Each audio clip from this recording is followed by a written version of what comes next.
NC सबसे बड़ा propaganda वही कर रही है। मैं आपको बताना चाहती हूँ, उससे पहले जो औकाफ की सारी प्रॉपर्टीज वगैरह ऑप्शन थी वो एनसी जो अपने खास लोग हैं उनको देते थे। एंड ये बिल्कुल प्रोपेगेंडा कर रहे हैं। जो वक्फ का कह रहे हैं वो अमेंडमेंट बहुत पहले हो चुका था, वो मुफ्ती साहब ने नहीं किया था।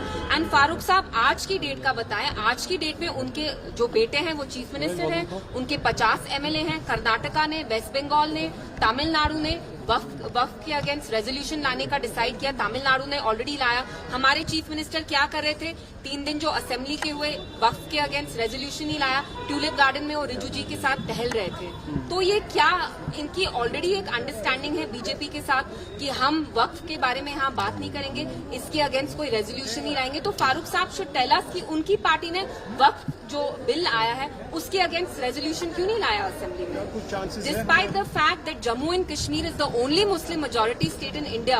It is not just Muslims in Jammu and Kashmir who are looking up to us. It is also Muslims in the rest of the country.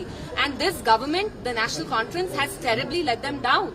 Because आप मुसलमानों के बारे में बात नहीं करना चाहते। 370 तो आप नॉर्मलाइज कर ही रहे हैं। आप 370 के बाद जो इंडिया में बाकी मुस्लिम्स के साथ गलत चीजें हो रही हैं, जैसे वक्फ है, we know it's anti Muslim, Muslims को डिसएम्पावर करने के लिए बिल लाया गया है। एनसी उसके बारे में भी नहीं बात करना चाहती। क्यों नहीं बात करना चाहती? क्योंकि आपको इक्तिदार से मोहब्बत है, आपको अपनी कुर्सी चाहिए। तो फारूक साहब शुड ऑल्सो टेल अस कि जब वो चीफ मिनिस्टर थे औकाफ में क्या क्या होता था सबको पता है।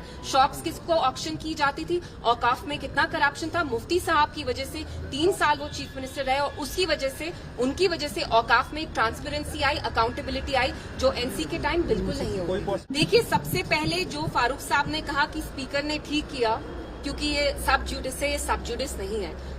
सुप्रीम कोर्ट में अब तब तक वो मसला नहीं गया था। और दूसरी चीज, सब जुडिस तो फिर 370 भी है, तो आप तो 370 के बारे में भी कहते हैं आप लड़ाई कर रहे हैं। तो this was a very convenient excuse. देखिए, मैं यही कहूंगी कि स्टेटहुड हमारा गोल नहीं है। हम उस रियासत से हैं जिसका अपना आईन था, कानून था, झंडा था। We have to fight for that thing as well. जब आप खुद बीजेपी की, एनसी तो बीजेपी का एजेंडा ही चला रही है, स्टेटहुड तो बीजेपी का एजेंडा है, तो हम बीजेपी का एजेंडा क्यों चलाएं?